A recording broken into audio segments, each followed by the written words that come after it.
புரட்சி கழகத்தினுடைய பாதையில் பெண்களை புகுத்தி அமைக்க ரொம்ப நன்றி. இந்த பிரச்சனை, இந்த பாலியல் வன்கொடுமை ரொம்ப பேசிக்கா எதுல இருந்து ஆரம்பிக்குதுன்னா, இன்றைய நாட்கள்ல தமிழகத்தை ரொம்ப ஜென்ரலாவே புழங்குறது என்னன்னா ட்ரக்ஸ்.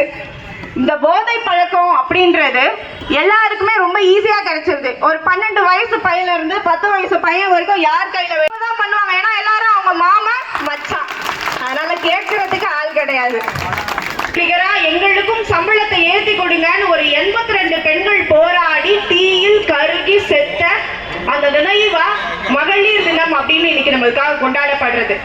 நம்மளுடைய உரிமைகளை மகளிர் தொன்று தொட்டே போராடி போராடி வாங்க வேண்டியதா இருக்கு. முகநூலின் வழியில் இந்த மகளிர் தின வாழ்த்துக்களை சொல்கிறேன். சாக்கடைக்குள் சீரழிந்து கிடக்கிறதா சிறுமியின் சடலம், அதனால் என்ன, மூக்கை மூடிக்கொண்டு சொல்வோம் இன்று மகளிர் தின நல்வாழ்த்துக்கள். கடல் தாண்டி வந்த பெண்ணை கணவன் முன்னே வன்முணர்வு செய்யும் பொழுது கதறல் சத்தம் கேட்கிறதா இந்த அரசுக்கு? காதை மூடிக்கொண்டு சொல்கிறது இனிய மகளிர் தின நல்வாழ்த்துக்கள். அலுவலகம் முடிந்து வந்த பெண் 2 ஆண்களால் சுதைக்கப்பட்டு குப்பையில் வீசப்படுகிறார்களா? அதனால் என்ன, கண்களையும் காதுகளையும் ஒரு சேர பொத்தி கொண்டு சொல்கிறது இந்த அரசு நமக்கு இனிய மகளிர் தின நல்வாழ்த்துக்கள். ஒரு பெண் தனியா போறா, ஒரு குழந்தை போகுது அப்படின்னா அதுக்கு எந்த அளவுக்கு பாதுகாப்பு கொடுக்கப்படணும் அப்படின்றது இந்த அரசனுடைய முதன்மையான கொள்கை. இந்த மண்ணுக்கு எந்த ஊர்லயுமே நாடை தாய்நாடுன்னு சொல்றது கிடையாது. ஆனா இந்தியாவில மட்டும்தான் நம்ம நாட்டை தாய் நாடுன்னு சொல்றோம், நம்மளுடைய மண்ணை தாய் மண்ணுன்னு சொல்றோம். மண்ணுக்கு ஒரு பிரச்சனை அப்படின்னா தொன்று தொட்டு அரசுகள் எல்லாம் போரிட்டு செத்து போனாங்க, இந்த மண்ணு தாண்டா அப்படின்னு.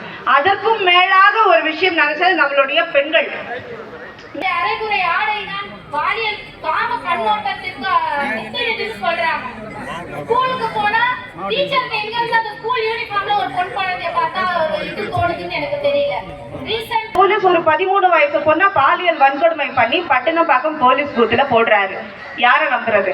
சரிங்க, ஒரு சாதாரண பெண்ணுக்கு தான் இந்த பிரச்சனைனா ஒரு உயரிய இடத்துல இருக்கிற ஒரு IPS அதிகாரி எனக்கு இந்த இடத்துல என்னோட உயிருக்கு பாதுகாப்பே இல்லப்பா அப்படின்னு சொல்லிட்டு உள்துறை அமைச்சர் கிட்ட கொடுக்கறாங்க, DGP கிட்ட ரிப்போர்ட் பண்றாங்க. ஆனா பேரு மட்டும் தமிழ்நாட்டின் அப்பா நான் தான் அப்படின்னு ஒரு ஸ்டாம்ப் ஒண்ணு குத்திக்கிறாங்க பாத்தீங்களா? உங்க குடும்பத்தை மட்டும் பாதுகாப்பா வச்சுக்கிறவர் ஒருத்தர் அப்பா இல்லைங்க. என் தங்கச்சி, என் பொண்ணு, என் அக்கா, என் தம்பி இப்படி கை காட்டி எங்க தலைவர் ஒவ்வொரு தடவை சொல்லும் பொழுதும் அந்த முகத்துல பொய் கிடையாது. ஒரே ஒரு விஷயத்த திரும்ப திரும்ப பதிவு செய்கிறோம். இங்க இருக்கக்கூடிய மேடைகளையோ நாற்காலிகளையோ கொடிகளையோ நீங்கள் அகற்றுவதால் எங்கள் எண்ணங்களில் இருந்து இந்த தளபதியவோ கொள்கையவோ நீங்கள் ஒருபோதும் அகற்றிட முடியும்.